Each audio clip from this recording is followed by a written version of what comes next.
Hello, everyone, and welcome to our late night talk show podcast.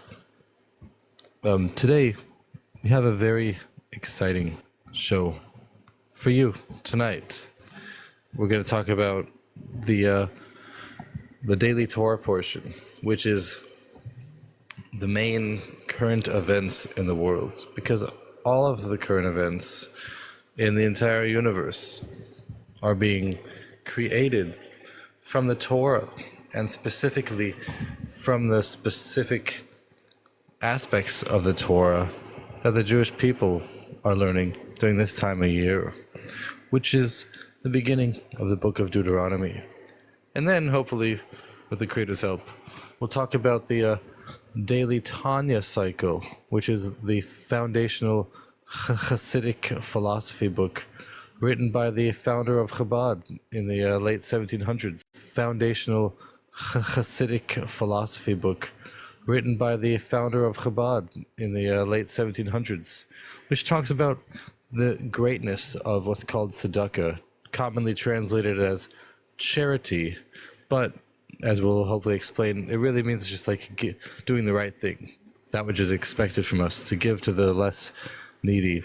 And through that act of giving, that redeems not only ourselves and our inner hearts from any possibility of not being in a good place, and also it can redeem the entire world through just having mercy on the less fortunate and going out of one's limitations. And it says, especially if someone's livelihood is very difficult, and if someone has very little money, in that case, when they give to others, then that draws down infinite blessings of the Creator to help them in everything. So we'll start out, hopefully, with the Creator's help, talking about the current Torah portion, which deals with Moses, talking to the Jewish people in what later became the land of the Jordan, on the eastern side of the Jordan River. Basically, the whole book of Deuteronomy is pretty much a big prep talk from Moshe, getting the Jewish people ready to enter the land that would soon afterwards become the land of Yisroel, which before that was the land of Canaan, that the Creator of the universe himself eternally took away from the Canaanites. And this Creator and owner of the entire universe decided that this land of Canaan should eternally belong to the Jewish people, and that it should never even have the possibility of belonging to anyone else. So this was fully realized in the times of Moshe's student named Joshua or Yehoshua, who led the Jewish people into the land of Israel to conquer it from the Canaanites under the miraculous direction of the Creator. But before that, we have the entire book of Deuteronomy, where Moshe pretty much tells the Jewish people, the Creator has already given you this land. The Creator is going to fight your wars for you. The only thing you have to do is just listen to the Torah. And then Moshe pretty much reviews a lot of the laws of the Torah that he told them earlier, and he gives them new commandments as well from the Creator. And Moshe is pretty much telling them, yeah, guys, like over and over again, he's just saying the same thing, like just listen to these laws, and then the Creator will fight the war for you. Pretty much don't even have to do anything. Just be there, follow the laws of the Torah. And the Creator is driving away and taking away the land from these Canaanites forever. The Canaanites were extremely evil and morally deprived people. They were some of the worst people in all of existence. In fact, it says the land of Canaan and Egypt collectively were actually the worst people that have ever existed. And because of their great evilness, the Creator eternally decided to take the land of Canaan away from them for all time and give it to exclusively the people of Yisroel, the chosen people, when the Creator chose Abraham, Isaac, and Jacob through their chest of faithfulness to the Creator, and the Creator chose their descendants after them. At that time, the Creator promised to Abraham 3,800 years ago, says, I have given this land to you already. It's just that the Creator allowed the Canaanites to live there temporarily, which, by the way, was only around 440 years total. It wasn't like a long time anyways. And before that, it belonged to the descendants of Shem, who is the same family of Abraham. And then before that, that was the flood. And before the flood, it was like other people, but that didn't really count.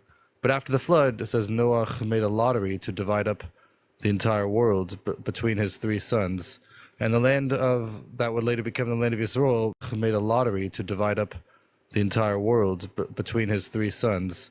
And the land of that would later become the land of Yisrael fell in the lottery of his son Shem. So first his descendants of Shem, which were Abraham's ancestors, lived in the land. Then in the times of Abraham, the Canaanites conquered it from the descendants of Shem. And then at that time, because of Abraham's faithfulness, he told Abraham, don't worry, even though the Canaanites have conquered this land from your family members, don't worry, I'm going to only allow them to live there for 4 generations, which ended up being around 440 years because of the long time the Jews had in the desert. But basically he says, I'm only going to allow them to be there temporarily, but I'm actually giving you and your descendants exclusively this land, who later became the Jewish people. So the point is, Book of Deuteronomy is the Jewish people getting ready to enter the land of Yisrael forever, where the Creator will give it to them.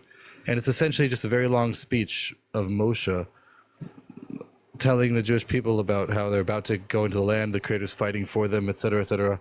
And then he's telling them to listen to all the laws of the Creator, and he's also reviewing a lot of stuff that happened in the earlier parts of the Torah and reviewing earlier laws.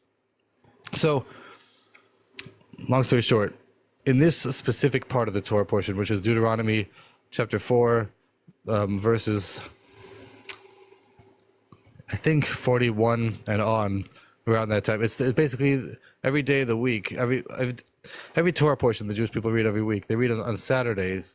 They call up to the Torah to read 7 different people, because there's 7 different sections of that section. And each of those 7 sections correspond to the 7 days of the week. So there's a custom during the other 7 days of the week before the Sabbath to learn a little bit of the Torah portion. So today's reading on Tuesday, the 11th day of the month of Av, 5785, we talk about how Moshe set aside 3 cities of refuge on the eastern side of the Jordan River, or the Yarden in Hebrew, which is what later became the land of the Jordan. But really, even the land of the Jordan belonged to the Jewish people in Hebrew, which is what later became the land of the Jordan. But really, even the land of the Jordan belonged to the Jewish people, because they conquered it under the Creator from the kings of Sichon and Og.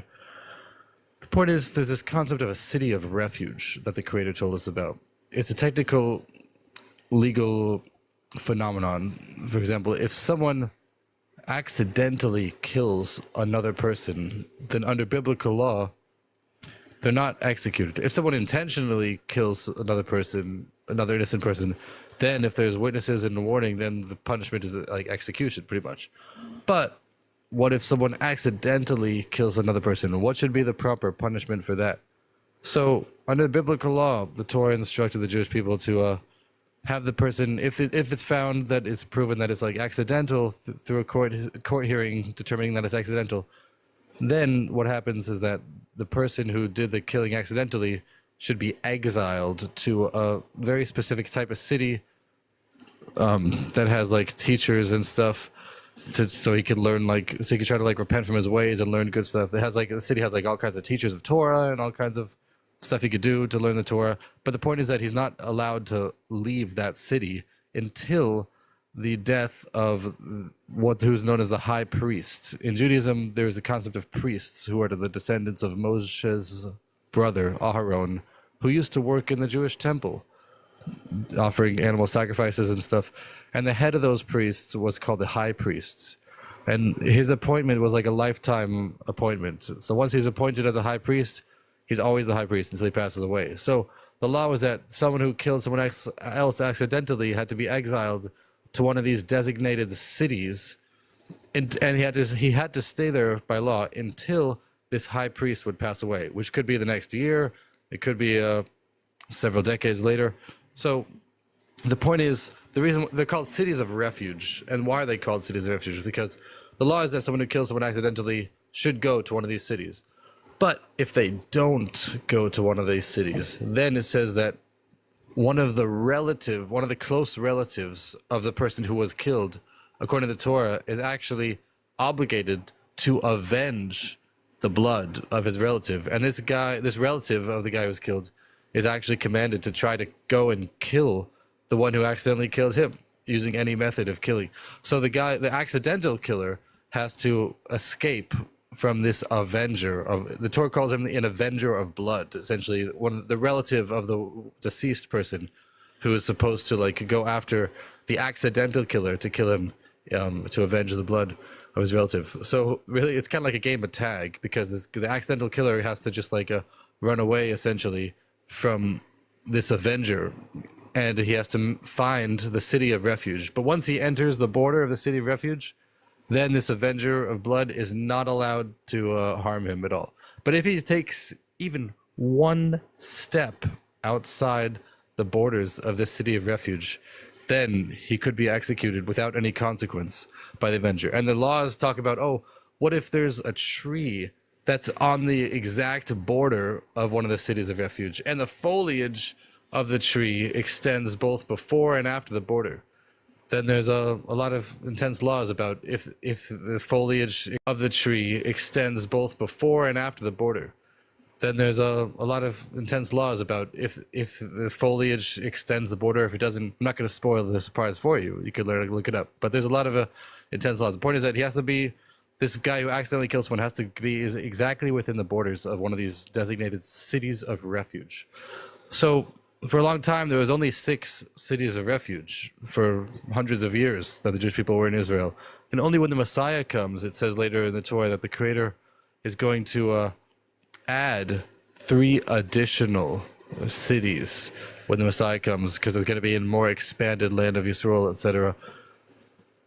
And yeah, so basically those 3 cities are going to be when the Messiah comes. In the meantime, there's only 6 total. And out of those 6, 3 of those 6 weren't even in the mainland of Yisrael itself. As we mentioned, the Jewish people in the book of Deuteronomy are pretty much standing in what would later become the land of the Jordan, which was the eastern side of the Yarden, the Jordan River. And the Jewish people owned that entire region. Before they even owned the land of Yisrael, they owned the land of the Jordan fully. They conquered it from the kings of Sichon and Og in the Torah.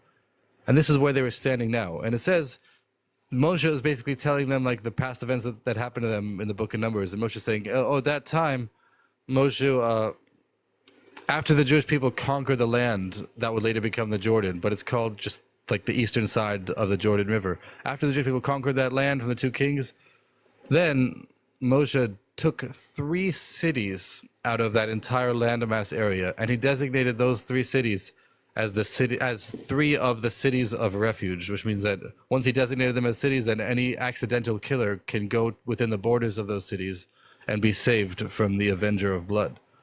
So these were all outside of Israel proper. And then later on, inside of Israel itself, there was 3 more primary cities that were separated in Israel. But the point is that before all that happened, Moshe himself immediately, even though Moshe was not allowed to go to the land of Israel, which he was kind of disappointed with, but Moshe still wanted to have some kind of involvement regarding the division of the land. So because the Jewish people already conquered this land of the Jordan beforehand, Moshe's like, he wanted to do something to be involved in Israel, in the land of Israel. So Moshe designated 3 of those cities as cities of refuge. And that's what today's Chumash is about. So it says Moshe set aside 3 cities across the Yarden. Yarden is Hebrew for Jordan, in case you didn't know. Towards the rising of the sun, which in Hebrew basically just means east. Basically the east side of the Jordan River, which the Jewish people owned, that entire area, before they even owned Israel officially. And then Rashi says this was an act of diligence, meaning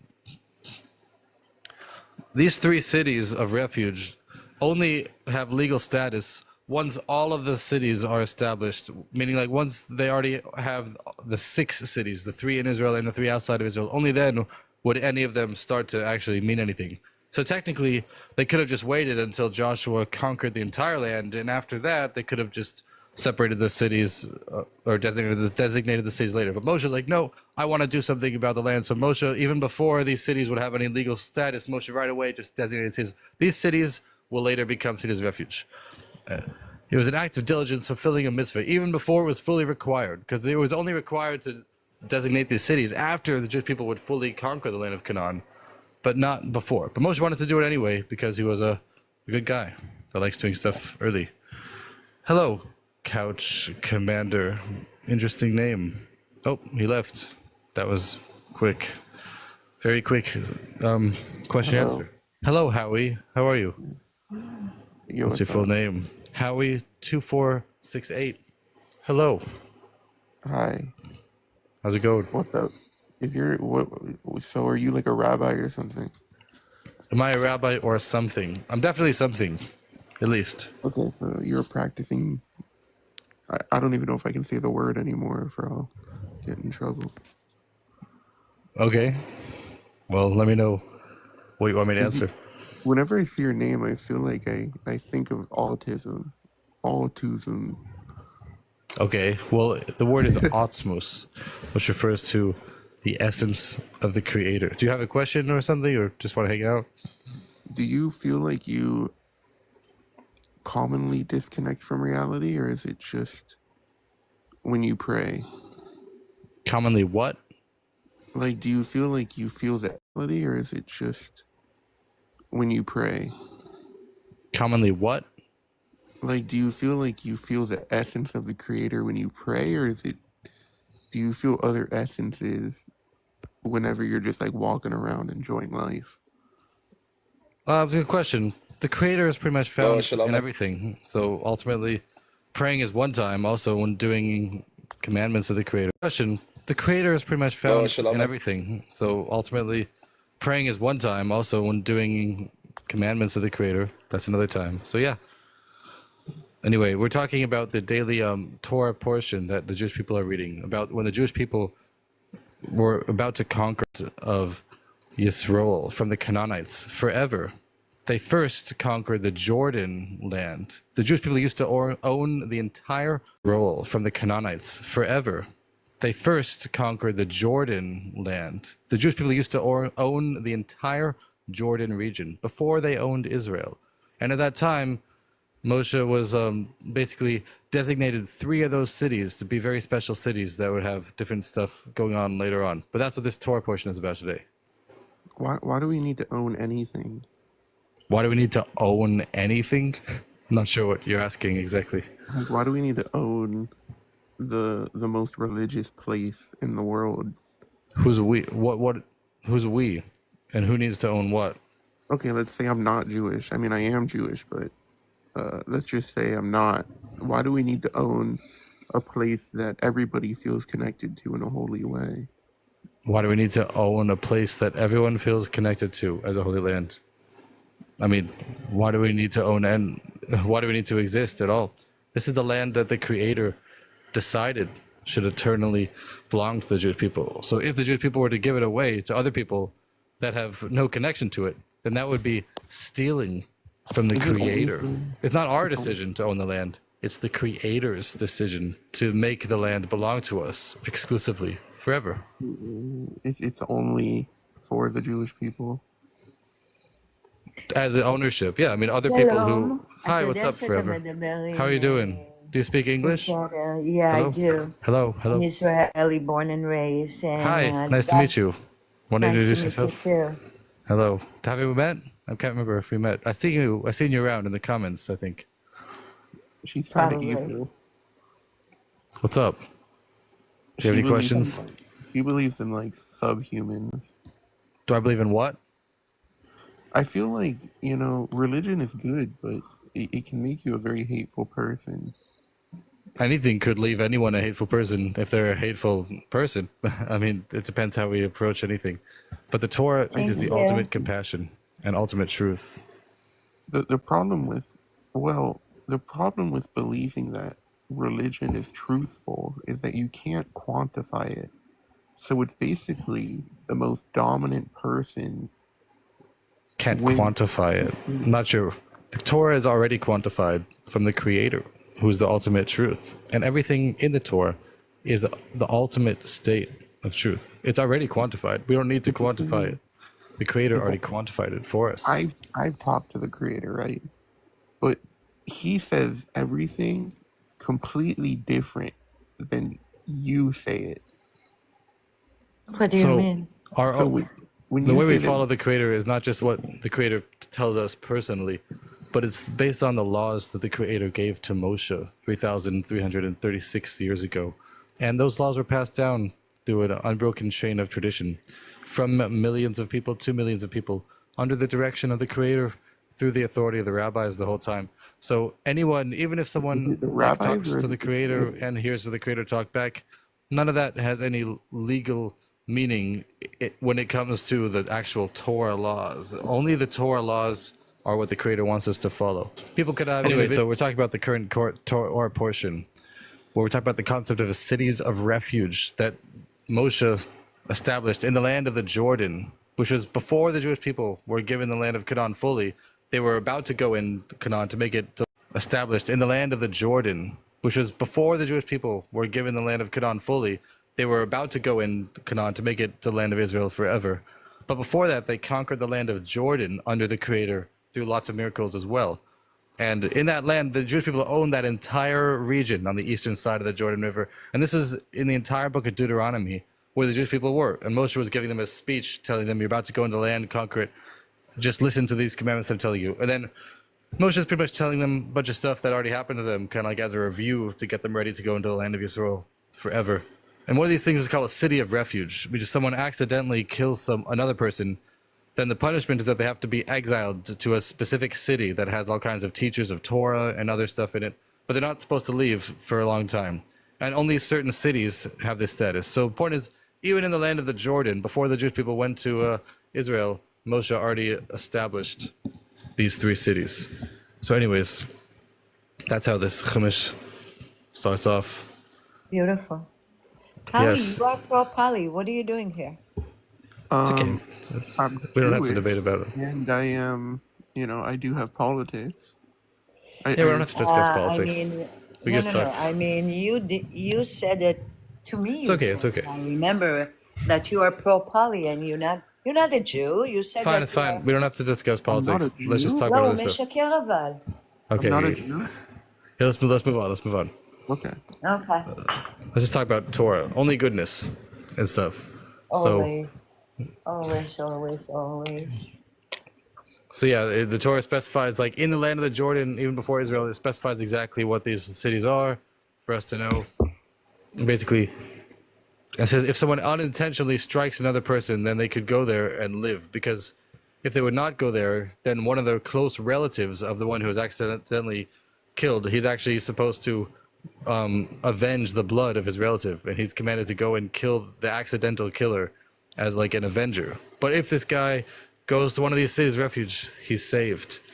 And it says, in a deeper meaning, it says this is also a lesson that the words of Torah are like a city of refuge. It says if someone may have hypothetically done something wrong in their life, not saying anyone did, but hypothetically, if someone did, the words of Torah will always like save a person from anything, from inside or outside forces. The Torah says the words of Torah are considered like a city of refuge for the soul and for everything. And yeah, basically. And this is, and then the Torah, this is like more introduction. So first it talks about the city of refuge, then it says like a general introduction for the rest of the book of Deuteronomy, which is essentially like a big review of all the commandments that Moshe commanded them before. So it says, oh, these are the testimonies and the statutes and the ordinances that Moses spoke to the Jewish people, meaning like the following stuff in the rest of the book of Deuteronomy is pretty much like a review of the stuff Moshe told them before, but has some like new stuff. And it says this whole idea, all these laws represent the Torah that Moshe placed before the children of Yisrael. And then it's saying where this is happening. It says he reviewed all these laws of the Torah on the eastern side of the Jordan River. And then it says exactly where it was. The point is that the Jewish people conquered this land of the Jordan before. This is where the Jewish people were for the entire book of Deuteronomy. And this is where the Moshe reviewed the Torah. And then the Torah even tells us where this territory is, so people wouldn't have to question it later. So the Jewish people not only owned the Israel, but before they owned Israel, they owned, oh, I guess the guest left. Not sure what happened there. Before the Jewish people owned Israel, they owned the Jordan, and that's because they conquered it from Og, who was the king of Bashan, which was one of the lands there. And also there was 2 kings, the 2 Amorite kings, who were also there, that the Jewish people conquered it from. And it's pretty short, because that's all it. Yeah, so in fact, in the times of Yiftach, who was a prophet, or he came later after Moshe, kind of like a prophet. And he basically, there was other nations that said, "Oh, you guys like stole this land of the Jordan from us." It's kind of like a modern day propaganda, but like back then. And then Yiftach said, like, "Oh, actually, no, we actually rightfully conquered it after through all these miracles of the Creator. When these other nations tried to attack us, then we defended ourselves and we won. And then the Creator essentially just gave us these lands." And other people are like, "Oh yeah, but we were there before it was already conquered by other people." Yitzchak's like, "Nope. First, it was conquered from these other guys by other people. Conquered by other people." Yitzchak's like, "Nope. First, it was conquered from these other guys by other people, and then the Jewish people conquered it from them through self-defense." So Yitzchak's like, "No, it actually belongs to us. You guys don't know what you're talking about." And then these other guys tried to attack Jewish people in the times of Yiftach, and then the Creator made more miracles and then had them victorious. So like these verses are basically saying not only do the Jewish people own Israel, they also own the Jordan. And in the Jordan, Moshe himself designated 3 of those cities to be future cities of refuge. And the words of Torah are cities of refuge. Jordan, Moshe himself designated 3 of those cities to be future cities of refuge. And the words of Torah are cities of refuge. Anyway, this is an AI introduction for this text maker I made with anyway. So that was the daily Chumash portion, which is represents the part of the Torah portion that Jewish people learn every day. Now let's learn a little bit about the Tanya. The Tanya was a book written and finished in the late 17th century by the Chabad Hasidic movement. Essentially, a collection of teachings that he received from his teachers about like deeper meanings of the Torah, but primarily relating to how these deeper meanings of the Torah can help us connect to the Creator and fix any mistakes that may have been made and bring all kinds of blessings into the world. And it also explains how creation works in great detail. It explains how creation is happening every second from the words of the Creator. And through knowing that, then we can like connect our mind to the mind of the Creator. And through a lot of other things that it says throughout the book of the Tanya, it's all about connecting to the Creator and bringing blessings into the world. So, in the there's 5 books of the Tanya, and in the 4th book, it primarily is like a giant, like a kind of like a charity campaign for the idea of just encouraging people to give charity, specifically to this charity that the Alter Rebbe himself established, that's still active today in the land of Israel, called Kolel Chabad, Colel, and then Chabad. But it's also a general directive to give to people in need in general. Not necessarily that organization, even though that's the one that the Alter Rebbe himself established. But it's like general idea of helping the poor. So there's this concept of tzedakah in Hebrew, which is commonly translated as charity, which means like, oh yeah, you're giving to someone like less deserving, but it's not really charity, because it really means righteousness in Hebrew. Because the implication of charity, someone's like, oh, I'm taking my own hard-earned money that I made all by myself with my own hard work and efforts, and I'm like going out of my way to kind of do something that I don't really have to do at all in order to like help people who are totally undeserving, and I'm such a great guy for doing it. Like everyone should praise me because like I'm going out of my way doing this thing I don't have to do, you know. That's what the implication of charity means. But in Hebrew, the word is tzedakah, which means righteousness. Righteousness means doing that which is actually expected us to do. It's like doing the minimum expected thing to do. When the Creator, basically no one is able to exist at all, and especially no one is able to make any kind of money without the Creator actually giving them the power to do so. And not only the power, but everything that happens in the world, all the events are from the Creator. So even stuff that people do from their own effort, it's all the blessings that they get is not from their own effort, just the Creator wants us to have effort in the things that we do. But everything actually comes from the Creator. All life in the whole world, and especially the money that everyone has, the Creator decides how much money someone should have. And in fact, in the beginning of every Jewish New Year, on the Rosh Hashanah, the Creator decides how much money every person in the world is going to receive for that entire year, solely based on the prayers of the Jewish people during the Jewish New Year time. That's the only factor that affects how much money people have. It's the effort that people do is only in order to get what's already been decreed that they should get. But it's not that the effort generates their own money. The Creator just wants us to do work with effort to receive what was already decided that we should receive. But every Jewish New Year, the Creator decides how much money everyone in the whole world is going to receive. And the Creator also decides how all of the life forms everywhere in this universe and all universes are going to exist. And all of that is decided based on exactly how the Jewish people pray during the Rosh Hashanah. All of the events that will happen throughout the entire year are determined on the Jewish New Year, which is actually coming up in the Rosh Hashanah. All of the events that will happen throughout the entire year are determined on the Jewish New Year, which is actually coming up in about a month plus tax or so. So it's a good time to get ready. And the Jewish people pretty much prepare for an entire month before, which is called the month of divine mercy, where the Jewish people have the opportunity to connect to the Creator openly and prepare for the Jewish New Year. But the actual blessings of the entire year, every event that's going to happen in that year to everyone, and all the money everyone's going to get, is all determined on the Jewish New Year. So every time that someone has money, there's no other way that they could, there's nothing that generates the money other than the blessing. So every time that someone has money, there's no other way that they could, there's nothing that generates the money other than the blessing of the Creator.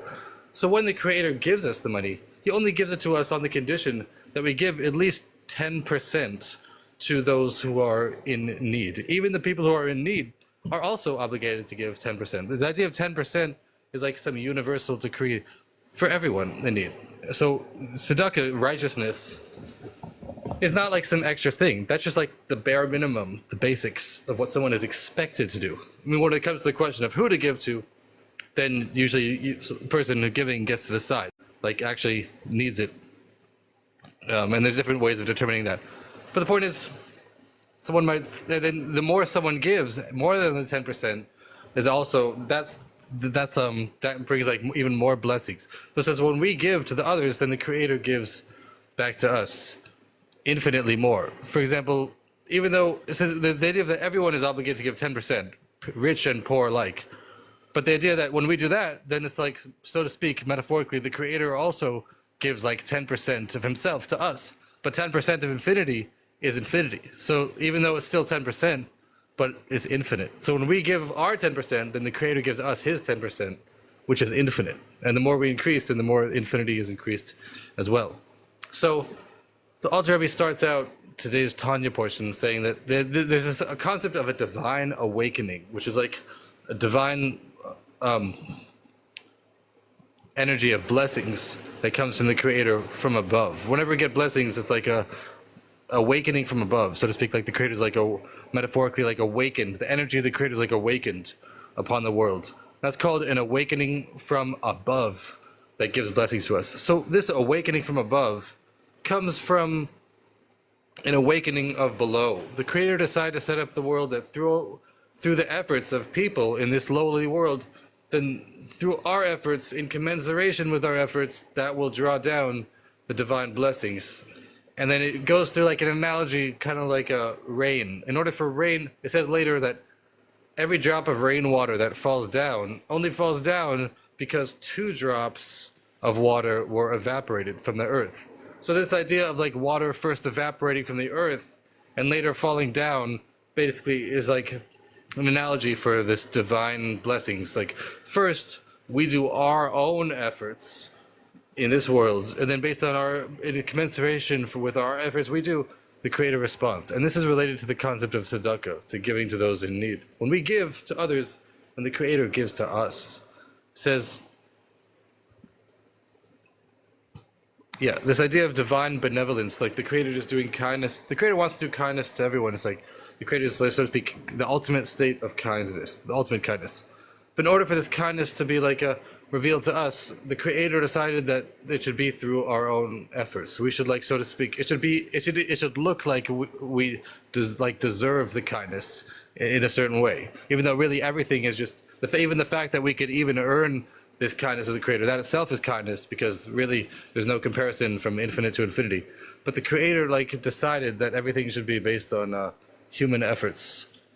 And then it says, in order for us to receive the blessings of the Creator, it says the Creator decided that based on the system he's set up, that we must start the process ourselves. And this is metaphorically called spiritual circumcision, which means cutting away the outer barriers of the heart. Like someone's heart could be really, everyone's heart wants to be connected to the Creator. Sometimes there could be like other spiritual forces that conceal it through like one's involvement in the physical world. It can maybe be the heart doesn't realize that it really wants the Creator. So our job is to remove that spiritual barrier through our own efforts.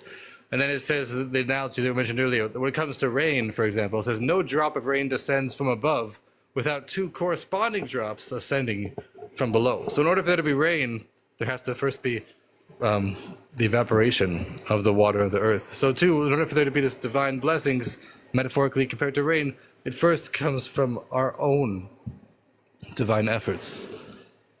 And this idea of we want to reveal, our job is like through our own efforts, we want to reveal this inner love that the heart has naturally, which is like a love, laman chayecha. We want to love as the Creator, like for the sake of our life. Heart has naturally, which is like a love, laman chayecha. We want to love as the Creator, like for the sake of our life. Meaning because it's the recognition that the Creator is the source of our life and all life.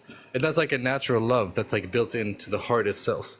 But if a person may be involved in other physical activities, then they might not realize their actual source of life. So the natural state of the heart is to be drawn towards its source of life, which is the Creator. And our job is try to remove the barriers that conceal that love.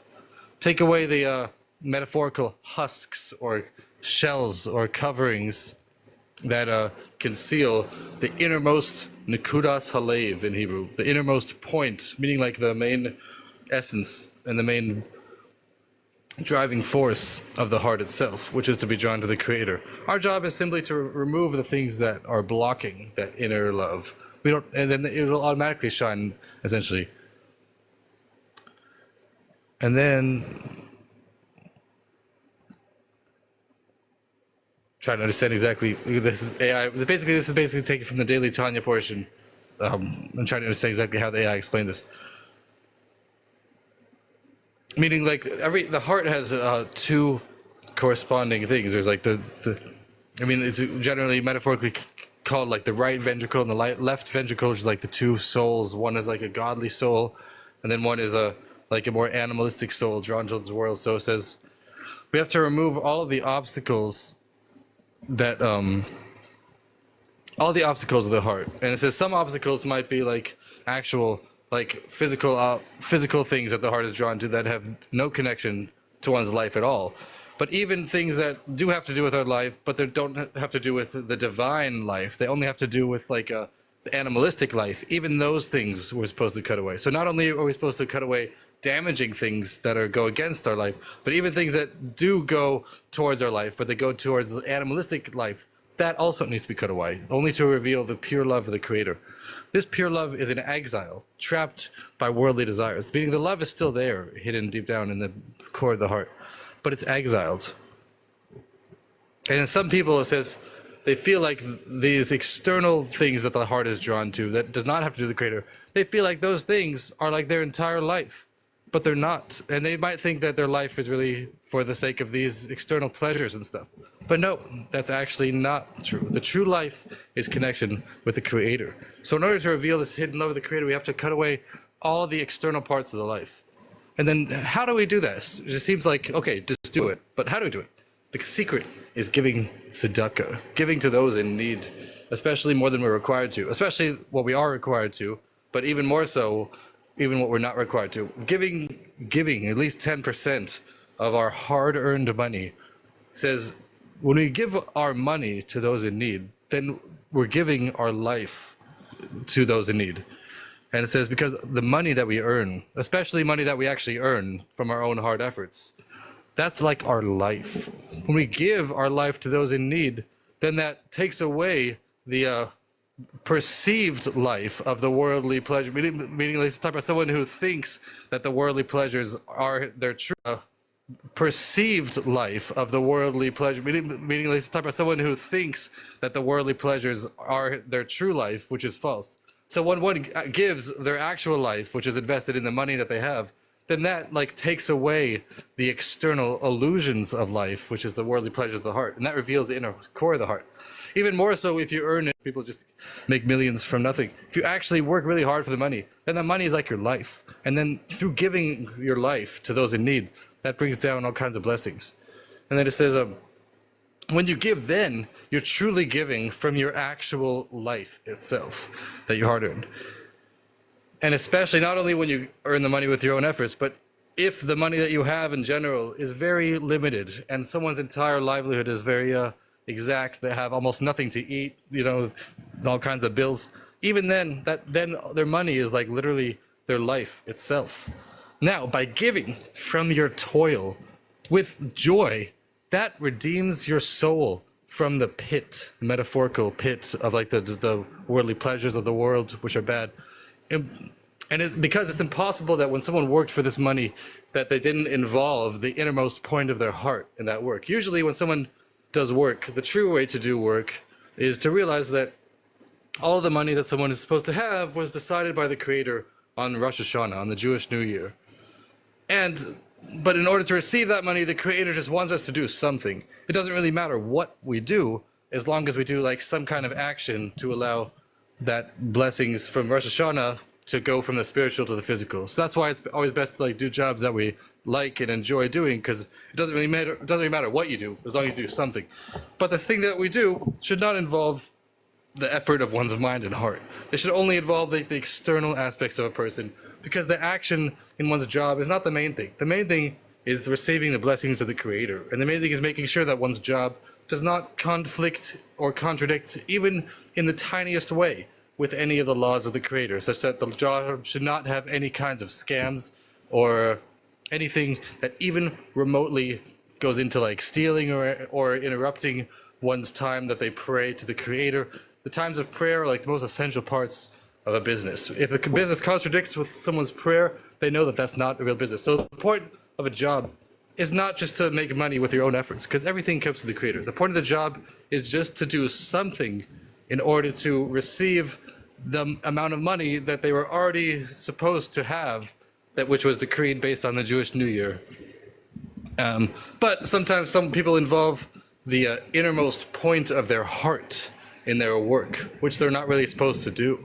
But when they do that, then their livelihood is like could be like very overwhelming, etc. But when they do that and then they give that money, but when they do that, then their livelihood is like could be like very overwhelming, etc. But when they do that and then they give that money away, there's still hope, because then that basically guards the heart from being imprisoned by external desires. When they give away their very life, that guards their heart from other bad things that might attach to their heart. And it says, there's a quote that says, "You shall guard your heart with the greatest vigilance." And the Hebrew implication is that really the heart could be like imprisoned in the physical desires of the world. But when we give tzedakah, we free the heart from its captivity.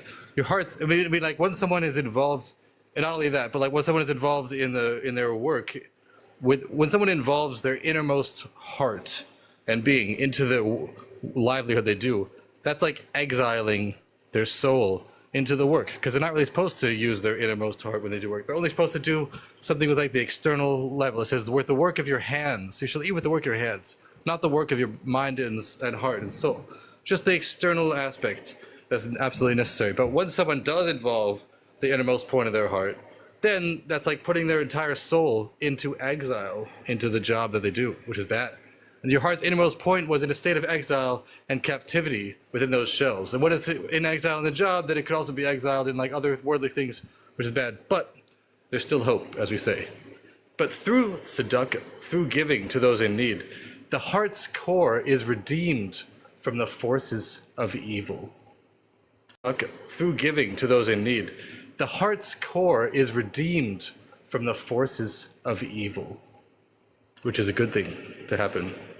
This is also the deeper meaning of priya, which means removing a depth. We talked about, we said this whole thing is like metaphorical circumcision, which means to like remove the external covering, and basically says there's like there's two stages of it. First, there's just cutting off the actual basic covering, and then there's the priya, which means to remove more, to remove even more coverings.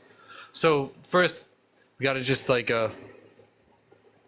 remove the basic level, but then there's the concept of priya, which is like removing even more and revealing more of the inner core of the heart. And the word priya in Hebrew could also mean like paying back a debt. So it's like when we give tzedakah, when we give to the poor, it's like we're actually giving to the Creator. It's like we're paying back the debt that people may have towards the Creator. So it's not just like going, like doing something you don't really need to do. It's like it's actually just paying back the Creator for what the Creator is owed. And this unlocks the verse which says, "Her captives shall be redeemed to tzedakah." This is a verse from Yeshayahu or Isaiah, which says, Zion shall be redeemed with justice, and her captives with tzedakah. Through doing tzedakah, we will redeem Zion from its captivity in the exile of the nations and bring the Messiah. When the Messiah comes, he's going to establish a new kingdom of the Creator from Jerusalem, from Israel, from Zion, which is the Temple Mount. And there's going to be an era of eternal prosperity and eternal world peace and everything. It's going to be only goodness. And that is accomplished in a general sense through tzedakah, giving to those in need. But he's saying now also it's accomplished in a specific sense within one's own soul. It says, because why are they called the captives of Zion is also referring to the innermost core of one's heart, which was in exile before one gives tzedakah. But through giving tzedakah, we redeem our own hearts from the exile. And that also redeems the entire world. So yeah, we should merit spirit right now, that we should have the physical Zion actually redeemed from all the evil forces that surround it. There should only be goodness of the Messiah with a future Jewish temple on the Temple Mount forever, where there'll be a new kingdom, and we'll have Torah coming out from Zion and the word of Hashem from Jerusalem forever. And there'll be eternal prosperity in all things now, today.